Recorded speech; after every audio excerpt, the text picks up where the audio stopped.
Hi guys, welcome back to the Lamp Boy YouTube channel. Got a little video today of a Davis of Derby lamp that I picked up recently. Found it rather cheaply. I was really chuffed with this one in an antique shop in Sheffield. It's a little bit different to your normal lamps, but only slightly different, but I'll tell you for why in a moment.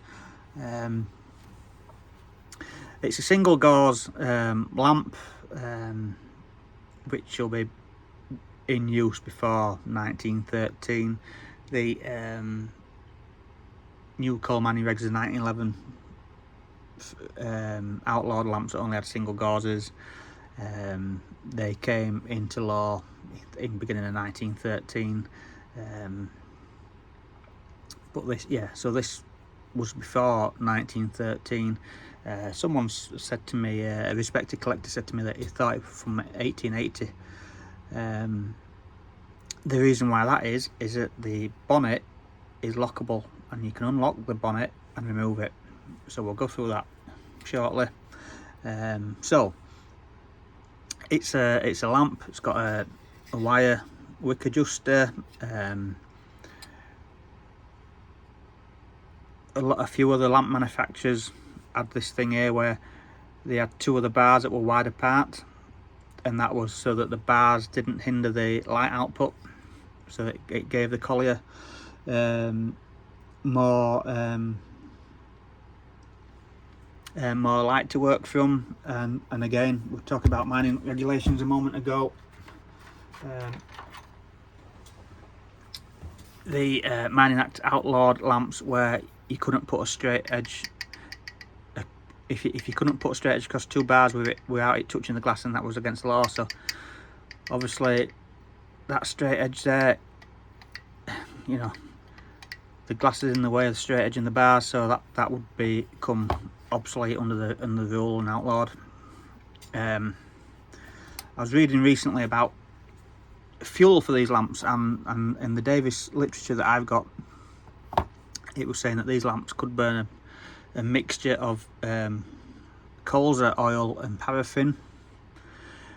Now, colza oil, it's not colzaline that you get in the protector lamps, you know, the spirit burning lamps. Colza oil, when I read up about it, was a vegetable oil, and it was used before paraffin came along as a fuel for oil lamps. It was used as a lubricating oil, and it was continued in use. I mean, really, after paraffin came around, I've read up that paraffin was discovered or invented, I think, around 1850.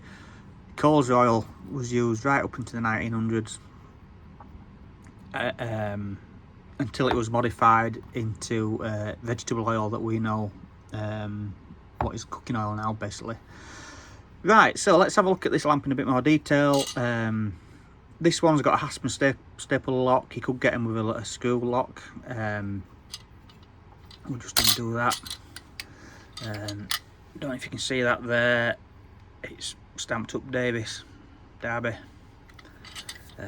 This lamp's had seen very little use, and it's quite stiff to open. But we'll just unscrew it.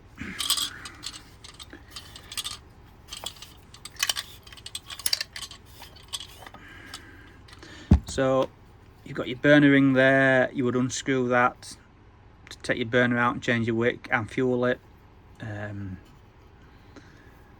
It's very little use. It's got a nice like a coin edge on the bottom there. This lamp's seen very little use. It's not even numbered, I don't think, and yeah, I'm quite pleased when I found this.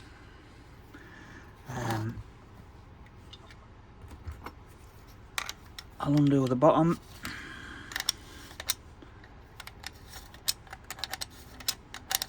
And I'll show you the gauze on this. This is a really nice gauze.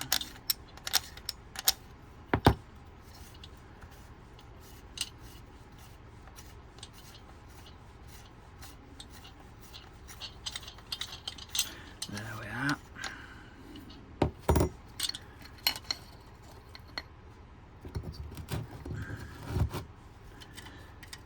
So it's got a copper gauze ring on it.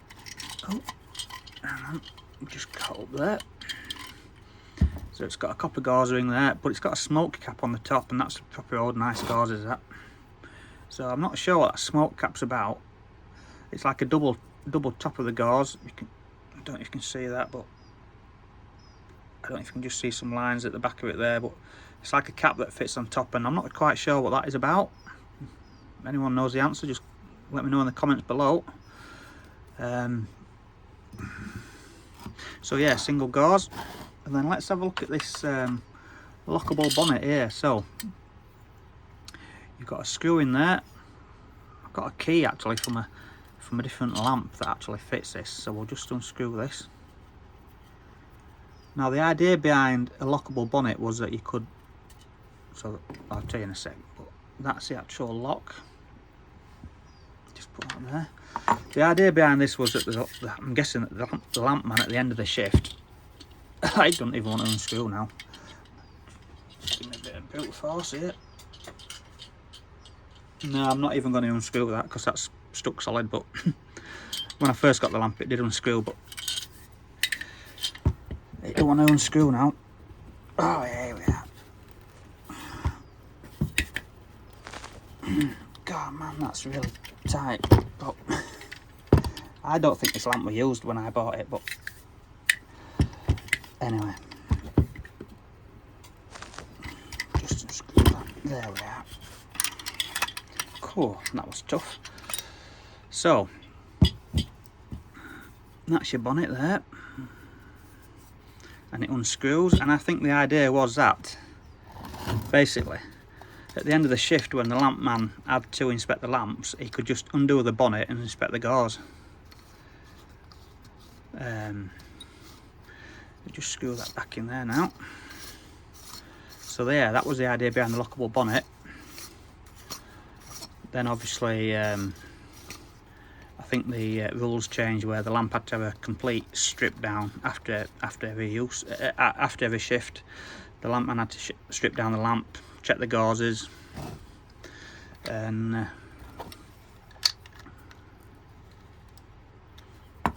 so yeah, so that is what the that's what the gauze and the glass looks like in the middle section. And then we'll just screw this back on. I think that wants a bit of WD-40 on that actually, but yeah, so I'll just put it back together now. But when I saw this lamp, I proper fell in love with it, and it's a proper nice lamp. So that's more or less back together. Once I've done the video, I'll strip that down again and give that a clean, but we'll put this lock back in.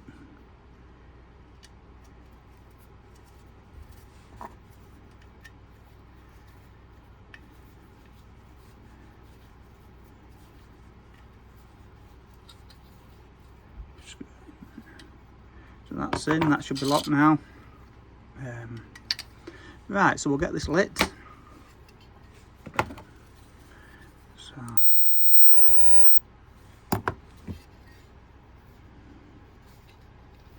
it's got a nice flame on it there. Just put the top of it for a moment, just let the air get moving around.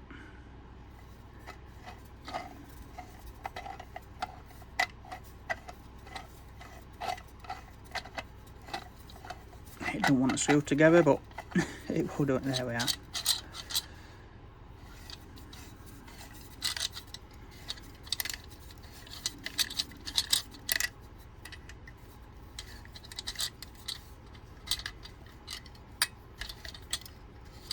There we are.